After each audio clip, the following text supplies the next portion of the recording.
It's a cold, foggy morning on September the 19th, 1944, at an Allied camp near the town of Aricourt, France.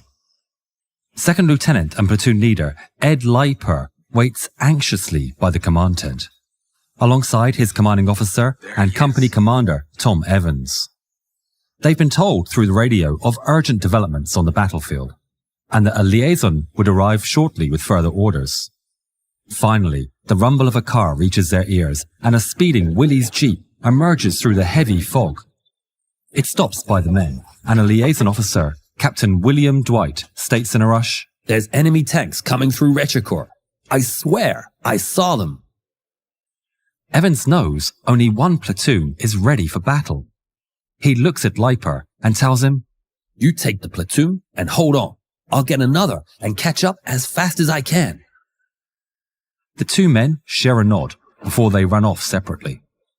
A few moments later, M18 Hellcats from the C Company, 3rd Platoon, roll out of the base, led by two Willys Jeeps. Ahead is Captain Dwight, and following him is Ed Leiper, guiding his tank destroyers through the extremely heavy fog. It's an ominous scene. Leiper can't even see his second Hellcat in line. He just guides the lead machine and hopes the rest follow as a light drizzle begins to fall from the sky. They climb, and the liaison officer states, "They're going to be coming through here," as he brings his Jeep to a stop, allowing the platoon to push ahead. Leiper gets off his Jeep and walks the last stretch to the hilltop, followed by one of his Hellcats. He peeks over to the other side, and his blood instantly runs cold. Before him is a barrel of an enemy Panzer IV sticking out from the fog, just 30 feet or less than 10 meters ahead. In shock, he immediately turns around, giving the signal to disperse, and the Hellcat following him immediately opens fire. The bang of the 76mm washes over the countryside as it propels its shell towards the enemy. It strikes the Panzer IV head-on and triggers a spectacular explosion, its shine illuminating even more enemy tanks behind it. The Hellcat crew hastily slam another shell into the breach and fire a second time, almost blindly into the white void. Another explosion pierces through the fog in return as the second Panzer is turned into flaming scrap. Behind the ridge, a second Hellcat joins the fight, just in time to witness a third enemy Panzer fire and strike his compatriot square on the mantlet. The surviving tank destroyer replies with a brutal strike of his own, avenging his brother and silencing the enemy machine for good. Now, standing alone, the Hellcat fires into the figures moving into the fog.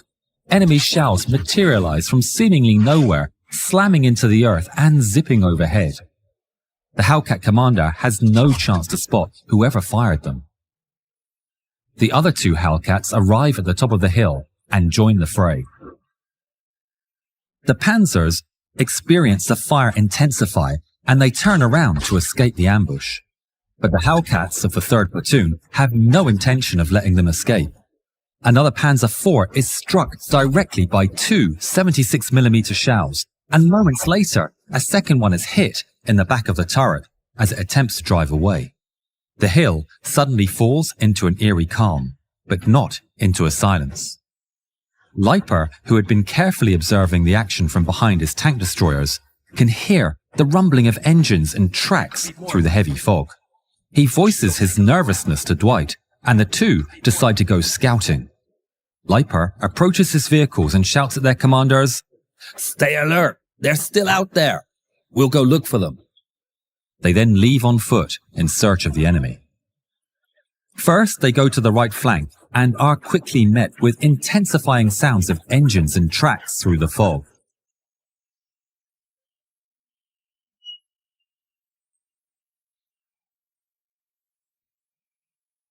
They quickly make their way back before they find themselves face to face with a Panzer. They move to the left flank. On this side, everything is still and quiet, but they still move with caution. Suddenly, cracks of bullets materialize out of the white void, impacting the earth and striking the trees.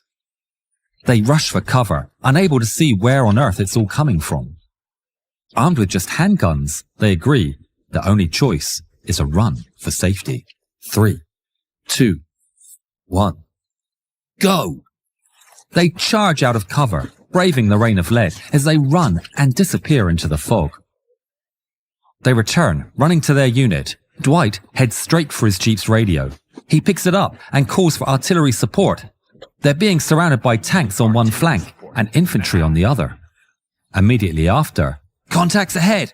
A tank destroyer commander calls for Leiper's attention. Leiper runs up and takes a look. While they were out scouting, the fog had calmed and is now confined to just the low spots and valleys, giving their hill a clean view of the top of the ridge ahead. At first, Leiper orders to hold fire as he witnesses the vehicles emerging from the trees. Without binoculars, he can't tell if they're allied or enemy. That is until a 5th and a 6th tank emerge from the greenery. American tank destroyers operate in platoons of 4. Those must be German panzers. Fire! The blasts of the 76mm rip through the countryside once again as 3 Hellcats unleash their might. The shells rip through the line of panzers, detonating the leading vehicle and stopping the convoy, dead in its tracks. The enemy has no chance to fight back before they unleash their second volley and another panzer is reduced to scrap. They scramble and flee, but not before a third volley rips through their ranks and takes out 2 more in quick succession. The remaining 2 scamper away as survivors bail out of their burning machines. The Hellcats decimate the formation in a lightning strike and don't face a single enemy shot in return. As the long-range engagement draws to a close, Dwight's call for artillery materializes. A spotter plane flies overhead, and soon after, a devastating rain of high explosives falls on the enemy positions.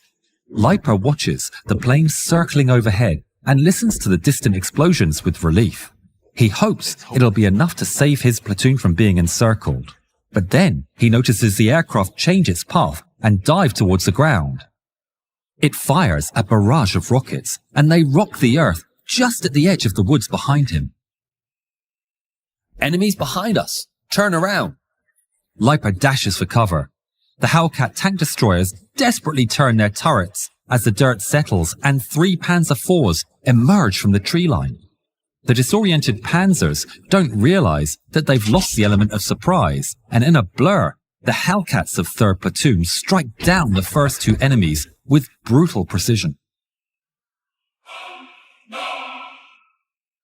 The 3rd Panzer stops upon the sight of his exploding compatriots and swiftly takes aim at one of Leiper's Hellcats.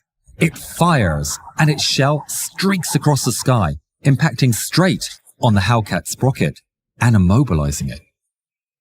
One of the surviving Hellcats rolls over the hill for cover, while Leiper orders the second to tow the stricken Hellcat and its surviving crew out of harm's way. But the men don't even get the chance to tie the cable. The Panzer reloads and fires its 75mm straight at the would-be rescuer, striking the tank destroyer in the turret and neutralizing it. But the Germans' luck wouldn't last. The last surviving Hellcat re-emerges from cover and fires at the Panzer IV. Its shell strikes square in its hull and silences the war machine for good. Shaken on the edge, Leiper and Dwight take stock of their situation. They've only 1 Hellcat left, several injured personnel, no backup on the ground, and they have no idea how effective the artillery barrage was. While his men tend to the wounded the best they can, Leiper gets an idea. He orders a couple of his men to dismount the 50 caliber machine guns off the roof of the destroyed Hellcats and sets them up in concealed positions on the hilltop. For the rest of the day, the men of the 3rd Platoon would battle injuries, exhaustion, and the enemy. Panzers and Panzer Grenadiers would appear several times throughout the day as they probed the American positions for weak points, but would be quickly repelled by Leiper's machine guns and Hellcats.